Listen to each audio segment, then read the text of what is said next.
Xerneas and Yveltal might just be the strongest legendary duo in the whole Pokemon series. A lot of legendary duos in the series have one clear standout choice.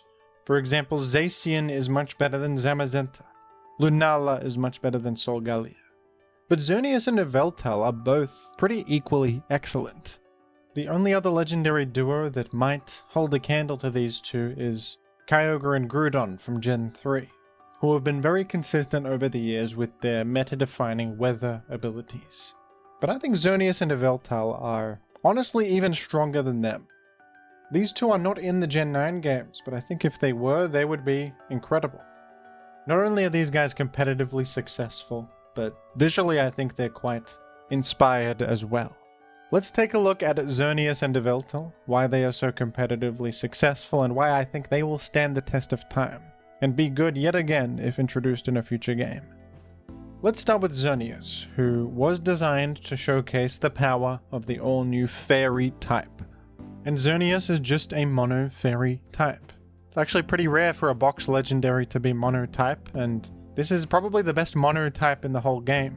Fairy is only weak to two types, Steel and Poison, and those are incredibly easy to cover with teammates. And the advantages of Fairy defensively are amazing. They're immune to Dragon, they resist Fire and Dark, and even Bug. And offensively, Fairy is also extremely good, hitting Dragon, Fighting, and Dark types, all super effective. Fairy is just all around incredibly solid in every area. So that already bodes well for Xerneas and its competitive viability with such a solid typing. Stats-wise, Xerneas is fairly modest compared to some legendaries, but it has very well-rounded stats, with high HP, decent defenses, speed, and high attack and special attack too. This is more than good enough to function with that mono Fairy typing. And the ability Fairy Aura also acts as an offensive buff. While this Pokemon is active, a Fairy move used by any Pokemon has 1.33x power. Repeating, of course. This actually buffs enemy Fairy type attacks, but that's usually fine, and you benefit much more from this. With such a high special attack and this blanket damage boost on your Moonblast Stab, Xerneas is a frightening threat. But what makes Xerneas so incredible competitively, especially in Uber's formats, is its access to the move Geomancy, its signature boost. Geomancy is a boost that raises special attack, special defense, and speed by 2 turns. It's like clicking Quiver Dance twice. The catch is that it has to charge, like Solar Beam or other charging moves. The first turn is spent charging, the second turn executes the move. But if you equip the item Power Herb, you can just use the boost in a single turn, because Power Herb is a consumable item that causes 2 turn moves to complete in 1 turn. This is the most popular Xerneas set that just uses Geomancy in 1 turn and often sweeps from there very easily, as your bulk, damage output, and speed is through the roof, and you destroy everything with Moonblast.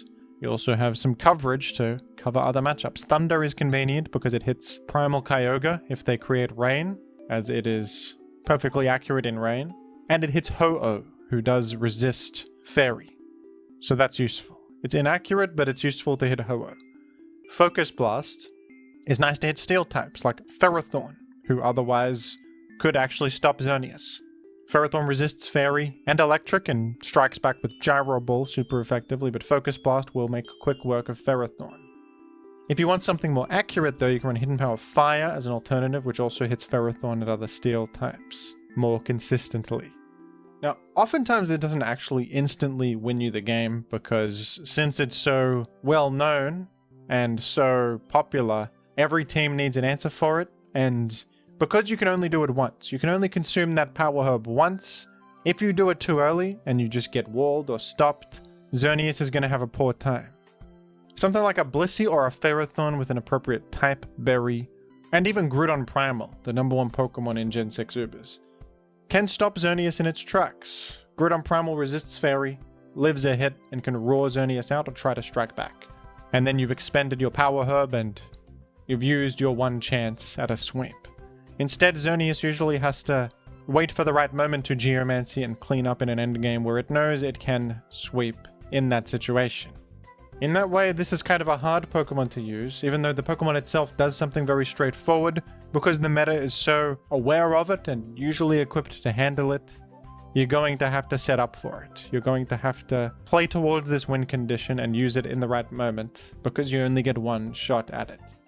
It is common to threaten Geomancy, invite in possible checks, chip them down with Moonblast or HP Fire, and then Geomancy later once the damage has been done. But maybe you don't really want to run Geomancy on Xerneas. It is very all-in. It's great, it can win you the game, but you have to build around it, and sometimes you're just not going to get a chance to Geomancy ever, because they're keeping their check healthy, or their team has multiple checks to it. So there are other ways to use Xerneas besides this Geomancy set.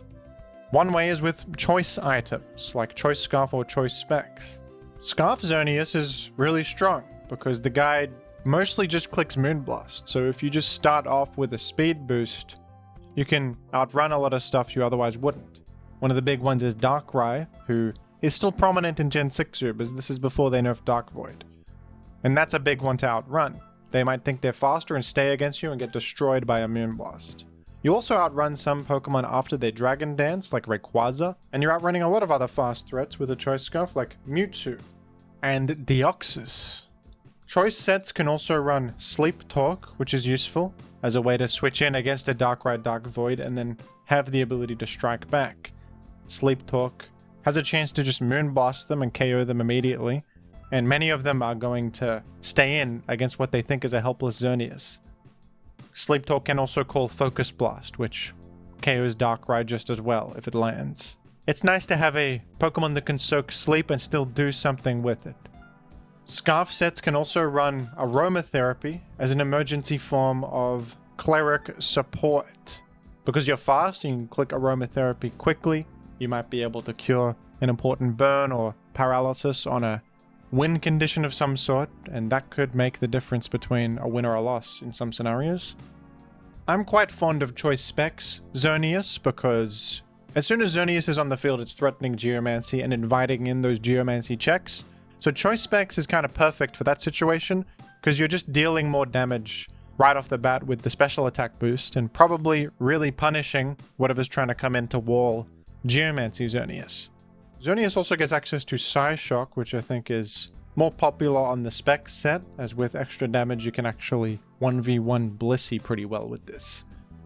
Grass Knot is an option I haven't mentioned on Xerneas yet, which feels great on the Spec set, because it's kind of able to mid-ground Primal Kyogre and Primal Groudon at the same time. Moonblast deals good neutral damage to Kyogre, but Groudon will resist it. Grass Knot is a grass-type attack that has more power the heavier the target. And both of those enemies have massive weight because they're big legendaries.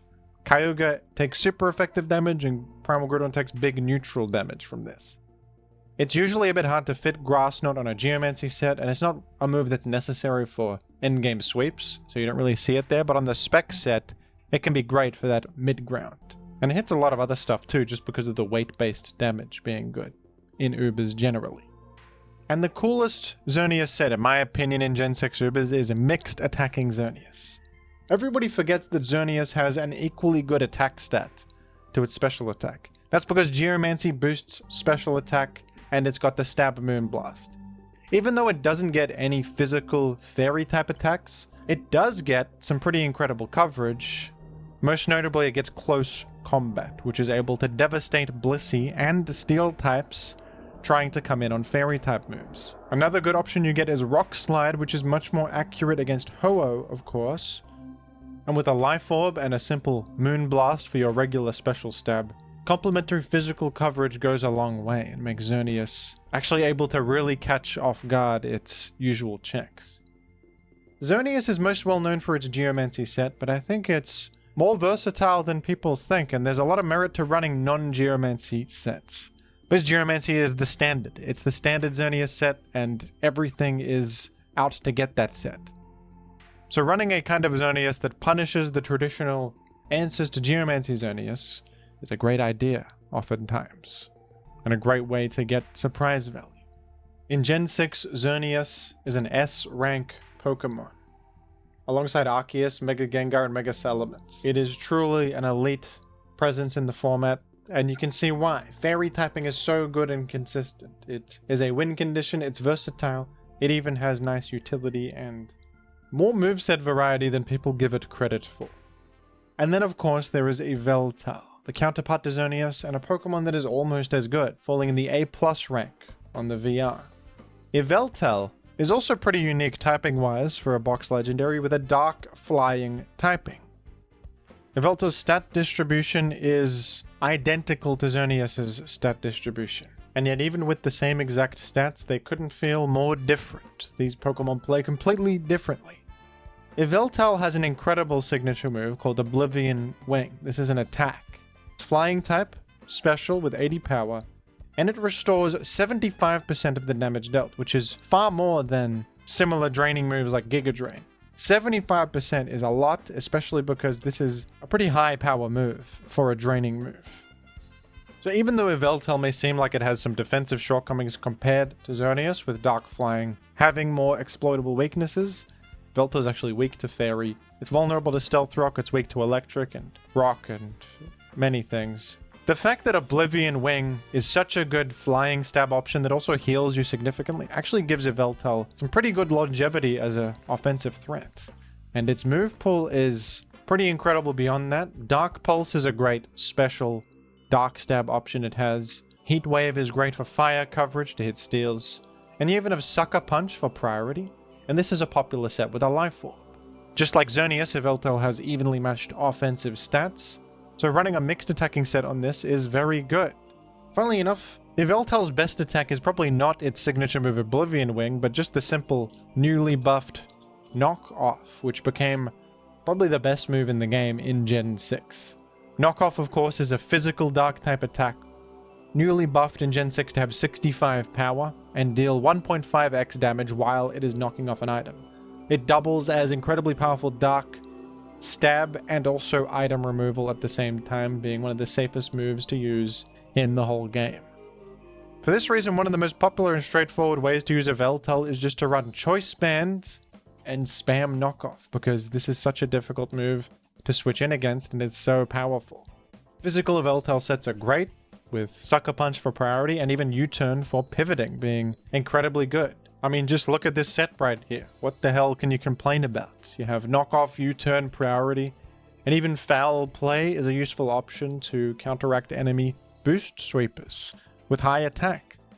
And Yveltal can even be run defensively. It might seem weird to run this Pokemon defensively, but you have high HP, and with full defense investment, and a moveset with options like Roost, Toxic, and Taunt, Yveltal is actually pretty excellent at this. It's kind of good against Groudon Primal, with ground immunity and enough defense to tank potential super effective coverage. Foul Play can deal significant damage, especially with a Dark Aura boost, which is the same effect as Xerneas' Fairy Aura, but for Dark. Boosting Foul Play and Foul Play scaling based off enemy's attack means you don't need to invest in any attack to deal massive damage to Groudon Primal. This is also incredible against Swords Dance Arceus, Dragon Dance, Mega Salamence, or Rayquaza, or whatever. And with the Toxic Taunt combo, you can also be a bit of a stall breaker, putting enemy defensive Pokemon on a clock and taunting them to prevent them from statusing you, making hazards, or really getting much done. Even healing is not possible. Choice Scarf Yveltal is also good, because with Choice Scarf and Foul Play, you can operate as a bit of a speed check to enemy boost sweepers. Scarf with U-Turn, as a tale as old as time, it's an incredible combo, and with such moveset diversity, you can go Knock Off, Dark Pulse, Oblivion Wing, Heat Wave, whatever the hell you want, really, to cover your bad matchups.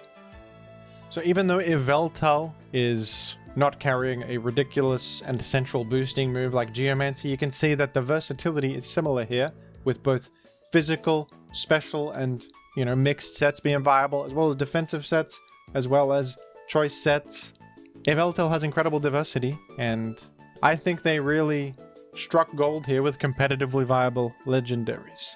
It's a common problem that legendaries age poorly, like Dialga and Palkia, which I made a recent video about, but I actually think that they've made future-proof legendaries here with Xerneas and Yveltal.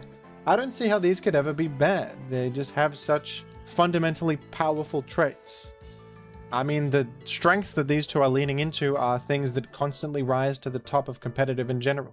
Fairy and Dark are both top tier types that are always good and powerful. Yveltal spams knockoff. That's a recipe for success. Xerneas has Moonblast. And even though they have those straightforwardly broken things, they also have variety on top of that to keep them from being too one-dimensional and counterable straightforwardly.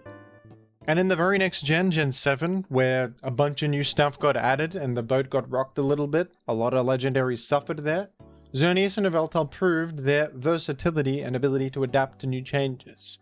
Xerneas probably suffered more than Yveltal here, because Geomancy had a much more difficult time. The new Pokemon Necrozma Duskmane became a new mainstay of Ubers, and Necrozma Duskmane is a Steel type who resists Fairy, conveniently is neutral to Focus Blast. It has an ability that even prevents super effective damage, plus it has the super effective Sunsteel Strike to destroy Xerneas. Necrozma Duskmane is incredibly common, and checks Xerneas insanely easily, so that's bad. Magearna is also an incredibly hard counter to Xerneas that not only walls just about everything it can do, resisting Fairy, neutral to Focus Blast, and shrugging off Hidden Power Fire. It also has the move Heart Swap, which just steals an opponent's boosts, so Magearna can just Heart Swap and take all of your Geomancy boosts, and hit you with a Flash Cannon, get a Soul Heart boost, and then probably just win the game off that, because look at this thing, it's boosted beyond belief. But Xerneas, of course, is not a one-trick pony, so having this Geomancy set suffer was not the end of the world. And in Gen 7, the Choice Scarf Xerneas set actually became the new more common Xerneas set. It adapted, and Choice Scarf Xerneas is still incredibly good. It really helped that Xerneas gained a new utility option here in Defog. Defog is a great option to remove hazards in a pinch and support allies that are hazard weak, which there are a lot of. And with Aromatherapy as well, you can be kind of like a utility Scarf threat, which is a rare thing. Xerneas is mostly clicking Moonblast offensively anyway, and it can often find itself cleaning up endgames by just simply doing that. But having that utility on top of that with Aromatherapy and Defog to support teammates is just so great, and it is fantastic role compression, as well as just the defensive benefit of having a Xerneas on the team because of how good Fairy typing is. Zygarde has become a more prominent part of the metagame, and Xerneas matches up well against that. And with the new option of Defog, some players even started to run defensive Xerneas with Rest to heal, investment in physical defense, and just Toxic as a form of status. Now it's worth noting that this Xerneas is competing with Arceus Fairy, who does a very similar thing. Is a Fairy type with healing and Defog, and is arguably better because it has Recover, which is a more reliable form of healing, but Xerneas has the benefit of a harder hitting Moonblast with its base attack and Fairy Aura just being better, plus a bit of surprise value because you see Xerneas and you don't necessarily know what it's going to do. It could be Geomancy or Scarf or Specs, so it being defensive is a bit of a surprise, whereas Arceus Fairy is usually defensive, or at least it's at the forefront of your mind that it could be defensive. So that's one benefit to running a defensive Xerneas. Plus Rest also does heal status, while Recover does not. Arceus may have to run Refresh or something for that. But Xerneas can just use Rest, which is maybe good for that purpose. Xerneas maintains a position of A+ in Gen 7, which is really impressive when you think about it. It seems like the whole meta is out to get this thing, with Necrozma Duskmane and Magearna and Primal Groudon all matching up well against it, but it is held strong and just leans into its other strengths more, which are evidently very good, and it's also just fundamentally powerful enough to maintain relevance. Now, Yveltal actually rose up the ranks this time around, matching up very well into all the new stuff compared to Xerneas. And Yveltal has found itself in the S rank in Gen 7. Yveltal, of course, super effectively threatens Necrozma, and it kind of devastates Ultra Necrozma in particular. Because Ultra Necrozma, in order to transform, has to use a big Psychic type Z move. So one of the most classic ways to beat that is to go to Yveltal, you're completely immune, and you threaten them with a super effective Sucker Punch. The presence of Yveltal makes Ultra Necrozma a little bit awkward to use sometimes, and Yveltal's general strength with access to Knockoff and U-Turn and all these great options like Oblivion Wing have maintained their excellence. Yveltal also gained Defog here, which was a new incredible utility move, buffing those defensive sets. And Yveltal generally just feels like an incredibly consistent Pokemon here. Whether it's checking things with foul play, getting value with knockoff, U-turning to further your aggressive game plan, or removing hazards, or taunting to break enemy walls. Yveltal is insanely versatile in Gen 7, even more than it was in Gen 6, probably. Yveltal can do so many things here, and it's excelling in almost every area. Now, Gen 8 was, of course, a huge overhaul for Ubers as Dexit happened. A bunch of stuff got cut, and the Pokemon that may have benefited from this more than anything is actually Yveltal.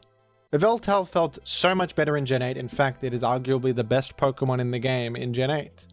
In Ubers anyway, not counting Anything Goes. Because it is in the S rank alongside Necrozma Duskmane and Eternatus. Yveltal was thrilled at the introduction of heavy-duty boots to the game, patching up its rock weakness, which was one of its drawbacks in the past. If it was so excellent back then, tanking that rock weakness, now it can ignore that. Yveltal also benefits significantly from the removal of Mega Evolutions and Z-moves, because Yveltal's main move, its strongest move, is knockoff, and Megas cannot be knocked off. Mega Stones are immune to the effect of knockoff, so are Z-moves. This gave natural counterplay to knockoff in Gen 6 and 7 Ubers that prevented Yveltal from being too powerful, but now knockoff is the freest thing ever. It's just as powerful, hasn't been adjusted to the new metagame or anything, it's just the same, and so Yveltal is benefiting massively from these two changes. What's also fantastic for the Yveltal investors is the new presence of Calyrex Shadow Rider, one of the strongest legendaries we've ever seen. With a massive speed stat, massive special attack, and the stupid move Astral Barrage. This guy's insanely overtuned. And it even gets special attack boosts on KO. But the one thing keeping this legal and viable and reasonable in Gen 8 is the presence of Yveltal, because Yveltal destroys this. It resists Ghost, it's immune to Psychic, and it destroys Calyrex Shadow Rider with Sucker Punch, which just one-shots because it's ×4 weak to Dark. So Yveltal is kind of holding the universe together here. Not only insanely powerful itself, but preventing Calyrex Shadow Rider, one of the strongest Pokemon ever, from running amok. Yveltal is also so much better at being a bulky defog user now that it has boots, and it can actually ignore hazards itself. So that is incredible for Yveltal's prospects as a defensive Pokemon. That Dark Aura boosted Foul Play is excellent as ever to check offensive threats, the U-turn, the Roost, and the insane set variety, enhanced by, the addition of boots and the metagame that is so favorable for it. This is all incredible news for Yveltal, who was once considered worse than Xerneas and is now way better as things have shifted. But I think that Xerneas in Gen 8 is also a story of resilience, because this is also an incredibly hostile metagame for Xerneas. Not only is Necrozma Duskmane still here and still on every team, almost, you have the new Eternatus, who is also a pretty terrible matchup for you. The guy is neutral to Fairy and has poison typing, which is super effective. The Geomancy set is still kind of hard to commit to, because you only get one shot. It is a little bit inconsistent in that way, but Xerneas is still hanging on to metagame excellence as an A rank Pokemon. This is the lowest Xerneas has ever been, and I think it says a lot that even in these hostile metagames where there's, seems like so many things are out to get Xerneas, it's only going as low as A rank. It's still like a top 10 Pokemon here. It's still incredible. Despite what I just said, Geomancy Xerneas does feel better than it did in Gen 7 because Magearna is not as popular as it was in Gen 7. And Groudon Primal is no longer here, that massive Fairy resist that is on every team. Instead, you've got regular old Ground-type Groudon who is going to get destroyed by Moonblast. The fact that Arceus is not in Gen 8 also gives the defensive Xerneas sets more of a reason to exist, because this is a Mono Fairy type defogger that can operate pretty well as a defensive wall. Arceus Fairy usually does that better, but Arceus Fairy is literally not here, so Xerneas is filling that gap a bit better now. Now, Xerneas and Yveltal are not in Gen 9, but if they were, I think it's not too crazy to say they would be amazing again, and I think Xerneas might actually beat out Yveltal this time. Because Xerneas would match up incredibly against Koraidon, the new #1 Pokemon, who is a dragon fighting type. Koraidon sucks against fairy types, because both of its stab types are terrible into fairies, and it's ×4 weak to fairy moves. Xerneas would defensively answer Koraidon and even use it as a setup opportunity. On top of that, some of the popular defensive Pokemon we've seen rise up in Gen 9 Ubers would match up poorly against Xerneas as well, like Ting-Lu, who is a dark ground type and is weak to Fairy. Clodsire would get devastated by Psyshock. Without Toxic, Blissey might have more trouble 1v1ing Xerneas like it used to. The presence of Zacian Crowd would be bad news for Xerneas, of course. Necrozma Duskmane's still here, but I think everything else I just mentioned is pretty fantastic news for Xerneas stock, if it were to exist in Gen 9. Oh, and not to mention that Xerneas could terrestrialize in Gen 9, making its Geomancy set so much better, as it can gain Terra Blast for any coverage it wants with Stab on top, and it can get a free defensive turn, becoming a new type, which enables Geomancy more consistently. I mean, that sounds incredible. And I would also be really surprised if Yveltal dropped below A rank. I mean, it benefited so much from boots in Gen 8, and Yveltal with boots in Gen 9 would also probably be incredible. I don't know if they would let it keep defog in Gen 9, because a lot of stuff lost defog, but if it did, I think it would probably be everywhere because of how scarce good defog users are in Gen 9. It's a bit controversial to say that I think Xerneas and Yveltal are stronger than Groudon and Kyogre, but I think it's true. I think that even in metagames that are hostile to these Pokemon, they succeed and they thrive. And we have seen in Gen 9 that Groudon has actually dipped pretty significantly, as Koraidon has outclassed it and other bulky grounds are even outclassing it. It's still good, but it's, you know, far from the metagame defining position it used to hold. It's ranked in C+. I don't think Xerneas and Yveltal could ever be ranked as low as C+. I just don't see it. I think these are truly future-proof Pokemon that could only be unviable if they maybe severely nerfed the Fairy type, which they might do, or if they introduce new, similar Pokemon that outclass Xerneas and Yveltal, which I also doubt they'll do, because these guys are pretty unique. What, are they going to add another Mono Fairy Legendary? Or another Dark Legendary? I sort of don't think they will. Why would they? And design-wise, I feel like they're pretty cool. They are generally beneficial to metagames. Maybe Yveltal with its insanely free knockoff in Gen 8 feels a little annoying because at least in Gen 6 and 7 there was more counterplay to knockoff spam. But overall, these are cool, strong legendaries that I like. But what do you think, folks? Do you agree that these are the strongest legendaries? Do you disagree that they're cool? Let me know down below in the comments, and thank you for watching.